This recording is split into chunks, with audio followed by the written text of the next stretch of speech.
बिस्मिल्लाहिर्रहमानिर्रहीम, अस्सलाम वालेकुम। सियासी लड़ाई अपने फैसला कुन मरहले में दाखिल हो चुकी है और अब जो सियासी मंजरनामा है वो बहुत हद तक वाज़ेह हो चुका है कि हुकूमत इस वक्त बंद गली में है। ऑप्शंस कोई बहुत ज्यादा हुकूमत के पास नहीं बचे।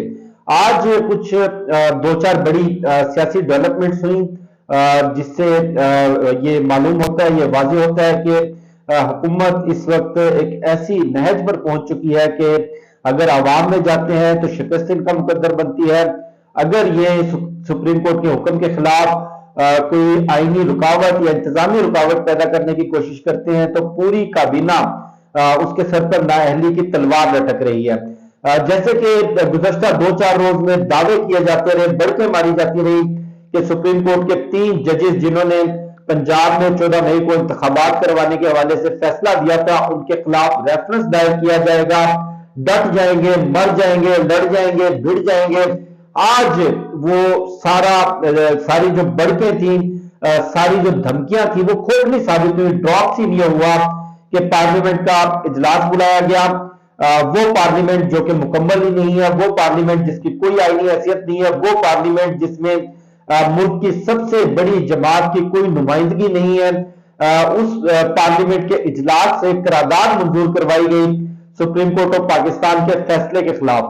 अब आप अंदाजा लगाएं कि 342 रुकनी का पार्लियामेंट है जिसमें 155 नशिस्तें, अगर नोटों को निकाल दिया जाए तो 125 नशिस्तें।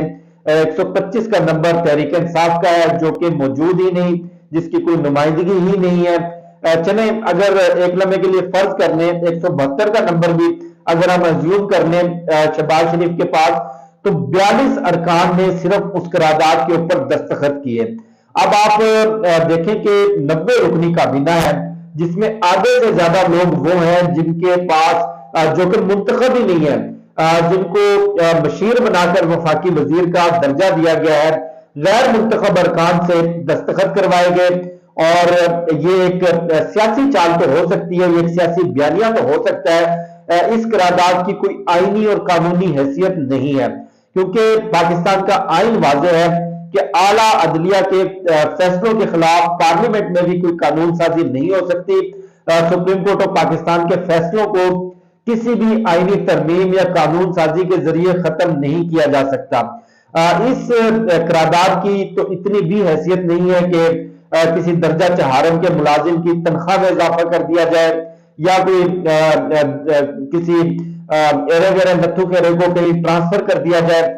ये सिर्फ एक आप समझ लें कि दिल की भड़ास निकालने के लिए या जो अपने अंदर का जो बुग़्ज़ और गर्द है, जो नफरत है, वो बाहर निकालने के लिए ये एक सियासी कोशिश की गई है। उसके साथ साथ आज इलेक्शन कमीशन ऑफ पाकिस्तान का एलामिया सामने आया। इलेक्शन कमीशन की तरफ से एक बड़ी जो अहम तरीन डेवलपमेंट है वो सामने आई कि 14 मई को इंतखाबात हर हाल में करवाए जाएंगे और जो फंड्स के जो मामलात हैं, जो सिक्योरिटी के मामलात हैं, उस हवाले से ना तो वफाकी हुकूमत को खत लिखा जाएगा ना पंजाब की हुकूमत को खत लिखा जाएगा क्योंकि सुप्रीम कोर्ट का हुक्म वाज़ेह है और सुप्रीम कोर्ट ने बराह रास्त अहकाम दिए हैं वजारत खजाना को, वजारत दिफा को और कैटेगोरिकली कहा है और सुप्रीम कोर्ट के हुक्म के ऊपर मनोअन अमल किया जाएगा। उसके साथ साथ जैसे कि मैं अक्सर कहता होता हूं कि सियासत में ऑप्टिक्स की बड़ी अहमियत होती है। जो सियासी चालें चली जा रही होती हैं और जो बयानात दिए जा रहे होते हैं उनके पसे पर्दा या उनके पीछे जो ऑप्टिक्स नजर आ रहे होते हैं, अगर उनको मिलाकर देखा जाए तो सूरत हाल वाज़ेह हो जाती है। एक तरफ तो कहा जा रहा है कि किसी सूरत भी पंजाब में इंतखाबात नहीं होने देंगे, किसी सूरत भी हर मुमकिन तरीके से सुप्रीम कोर्ट ऑफ पाकिस्तान के इस हुक्म पर अमल दरामद से रोका जाएगा।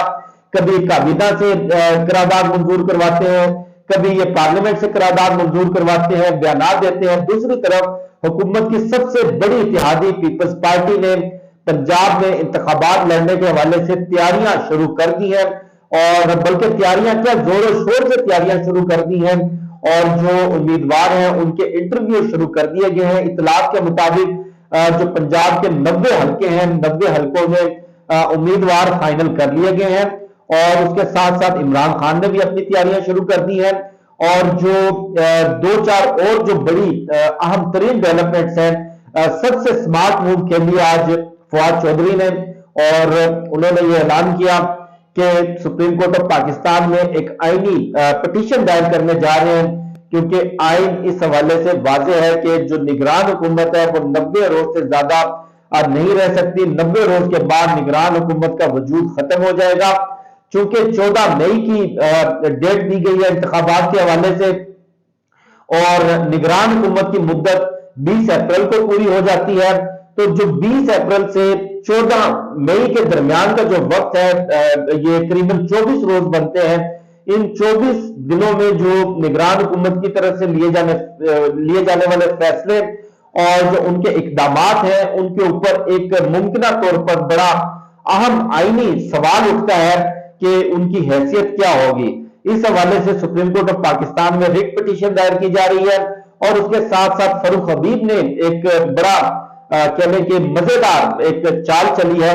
उन्होंने सेक्रेटरी कैबिनेट को यह खत लिखा है कि जो गुज़श्ता काबीना का इजलास था, जिसके एलामिया में यह बताया गया कि सुप्रीम कोर्ट के हुक्म को मुस्तरद करते हैं, मुजम्मत करते हैं, डट जाएंगे, मर जाएंगे, लड़ जाएंगे, भिड़ जाएंगे, उस मीटिंग के मिनट्स पब्लिक किए जाए, वो हमें दिए जाए, और ये बताया जाए कि सुप्रीम कोर्ट के हुक्म के खिलाफ ये जो एलामिया था, ये उस काबीना इजलास में एजेंडे पे कौन से नंबर पर था और कौन कौन से बुजरा उसमें शरीक थे। अब इतलात ये है कि ये बताया गया है कि बिलावल भुट्टो भी शरीक नहीं थे, शेरी रहमान भी शरीक नहीं थी, एमक्यूएम भी शरीक नहीं थी, ले दे के सारा मलबा मुस्लिम लीग नून पर डाल दिया है। अब इस पूरी सियासी लड़ाई में, इस पूरे सियासी खेल में आखिरी पत्ता तो खैर ऑलरेडी खेल चुकी है, अब तो इत्माम हिज्जत है। कल नेशनल सिक्योरिटी कौंसिल का इजलास बुलाया गया है। कौमी सलामती कौंसिल के इजलास में आपको मालूम है कि तमाम मुसल्लह अफवाज के सरबराहान इसमें शरीक होंगे, वफाकी वुज़रा होंगे, वैसे तो वुज़रा आला भी होते हैं, और शहबाज शरीफ साहब इसको चेयर करेंगे।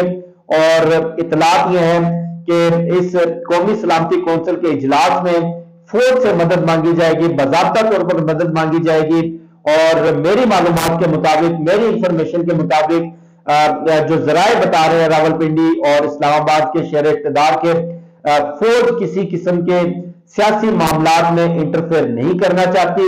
आईनी माहिरीन ने और मशीरों ने भी यही मशवरा दिया है कि आप सुप्रीम कोर्ट के साथ तसादुम मत करें, और मुसल्लह अफवाज की तरफ से, एस्टेब्लिशमेंट की तरफ से भी यही मशवरा दिया गया है कि एक आईनी बहरान खड़ा हो जाएगा, एक आईनी तसादुम की कैफियत हो जाएगी।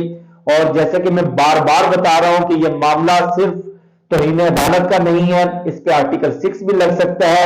यही वजह है कि बार बार बचा जा रहा है, बार बार अवॉइड किया जा रहा है, बार बार हिले बहाने किए जा रहे हैं, खुलकर सामने नहीं आ रहे। ना तो शहबाज शरीफ सामने आ रहे, ना वफाकी काबीना सामने आ रही। ले दे के पार्लियामेंट के इजलास से आज करारदाद मंजूर करवाई गई, जिसपे सिर्फ 42 अफराद ने दस्तखत किए, और पार्लियामेंट के इजलास से करारदाद मंजूर करवाने का मकसद भी यही था कि चूंकि आइन और कानून के मुताबिक पार्लियामेंट की कार्रवाई के ऊपर कोई किसी किस्म की कानूनी कार्रवाई नहीं हो सकती, कोई कानूनी ट्रायल इसका नहीं हो सकता।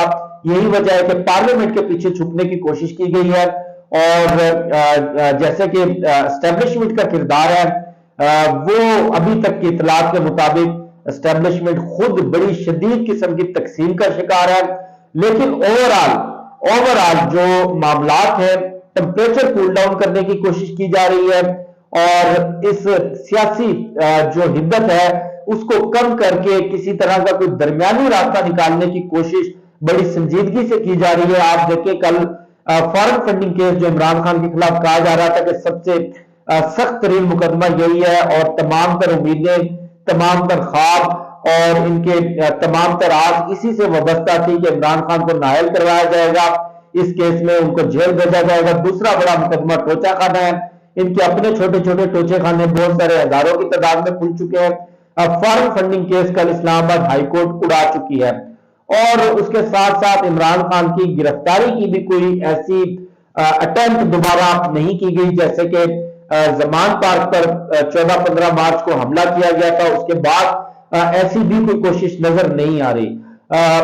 अभी जो सूरत हाल बनती हुई नजर आ रही है, इस आईनी प्रोसेस को रोकना करीब करीब नामुमकिन है।